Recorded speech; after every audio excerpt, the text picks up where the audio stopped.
Welcome back, friends. Before we even dive into today's message, I want to pause and acknowledge the reason we're even having this conversation. Most of you already know that Charlie Kirk, the great American patriot and Christian apologist, passed away unexpectedly. And his death has left a deep mark on countless lives, including mine. Charlie wasn't just a public figure. For many, he was a voice of courage, conviction, and clarity in a confusing world. He wasn't afraid to stand for the truth, even when it was unpopular, and he inspired thousands to think biblically, live faithfully, and to lead bold, patriotic lives. His untimely passing is a sobering reminder of how fragile life is, but it's also a reminder that what we leave behind isn't just words. It's the truths we live out, and Charlie lived out some powerful ones. Charlie was asked not too long ago how he would like to be remembered when he leaves this world.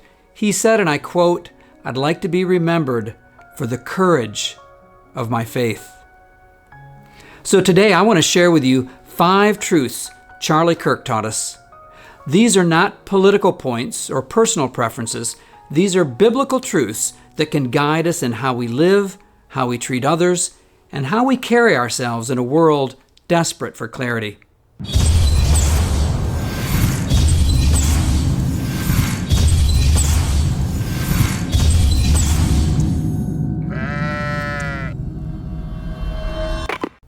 Okay, truth number 1. Speak the truth in love. One of Charlie's strongest convictions was that truth must always be spoken.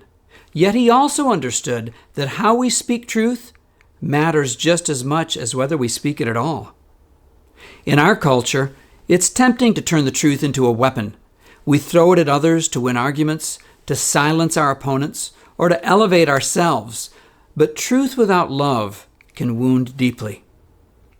On the other hand, love without truth is just sentimentality. It comforts, but it does not, no, it cannot save. As Paul wrote to the Ephesians, we are to speak the truth in love. Charlie modeled both courage and compassion. He could say hard things, but he said them in a way that pointed back to hope.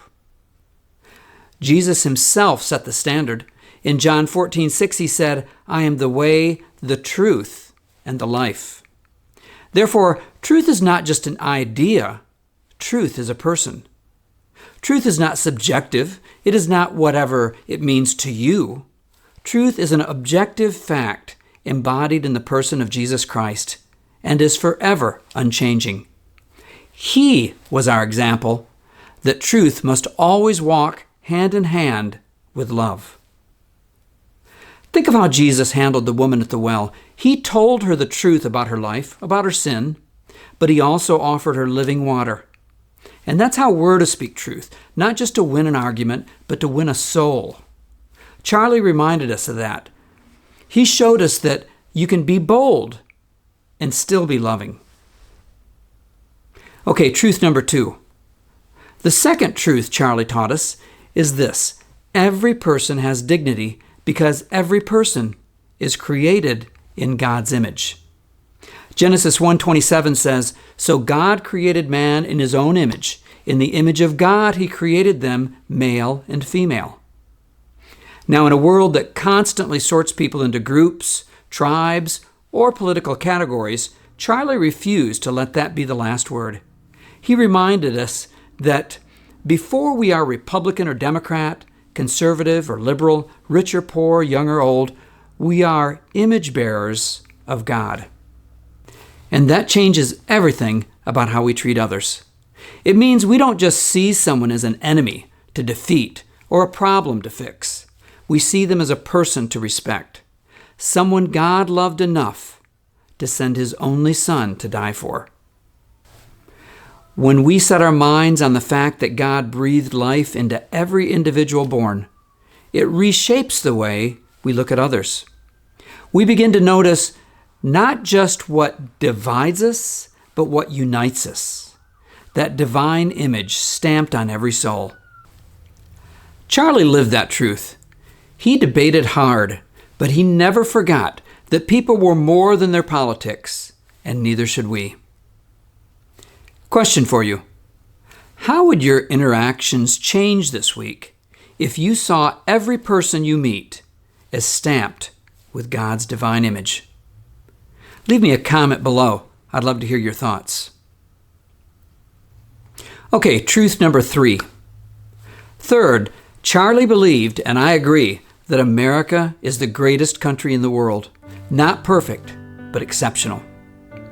Why? Because at its core, America's freedoms rest on the truth that rights come from God, not government. Our founding was rooted in the belief that liberty is a gift entrusted to us, not a privilege handed down from rulers. The Declaration of Independence states that we are endowed by our Creator, God, with life, liberty, and the pursuit of happiness. Charlie believed our freedoms are unique blessings, not to be taken for granted. America's greatness lies in its foundation on God's timeless truths. Charlie was unapologetic about this. He loved this nation, not in a shallow, flag-waving way, but in a deep, thoughtful way. He saw America as a country worth defending because it stood for something higher than itself. In John 14:19, Jesus says, "Because I live, you also will live." True life, true freedom flows from Him. The liberty we enjoy in America is not just about politics. It's a reflection of the life God gives and the dignity He bestows. Charlie urged us never to take this for granted, to remember that America's greatness doesn't lie in her wealth or in her power or in her influence, but on the timeless truths she was built upon. And when we defend these truths, we honor both God and country. Fourth, Charlie lived by the truth that darkness can never overcome light. We live in a world filled with lies, confusion, division, and sometimes it can feel overwhelming, like the darkness is spreading faster than the light. But Charlie held fast to hope. He often reminded us that evil is loud, but not lasting, that lies may dominate headlines, but they cannot change reality. Hatred may spread, but it cannot extinguish love. Paul says it plainly in Romans 12:21, "Do not be overcome by evil, but overcome evil with good." That's not just a nice idea. That's a strategy for life. When we respond to hatred with kindness, when we counter lies with truth, and when we face despair with hope, we are living proof that darkness does not win. Think of a candle in a dark room. It does not take much light to push back the shadows. That's what Charlie did. He was a light. And that's what each one of us is called to do, to carry the light into the darkest corners. Okay, truth number 5. Finally, Charlie reminded us of this great truth, that our lives have meaning and calling from God. We are not accidents. We are not random. We are not here just to take up space or to chase comfort. We are here on purpose and with purpose. Charlie lived as though every day mattered. He poured himself into his calling, spreading truth, equipping others, standing boldly in the public square.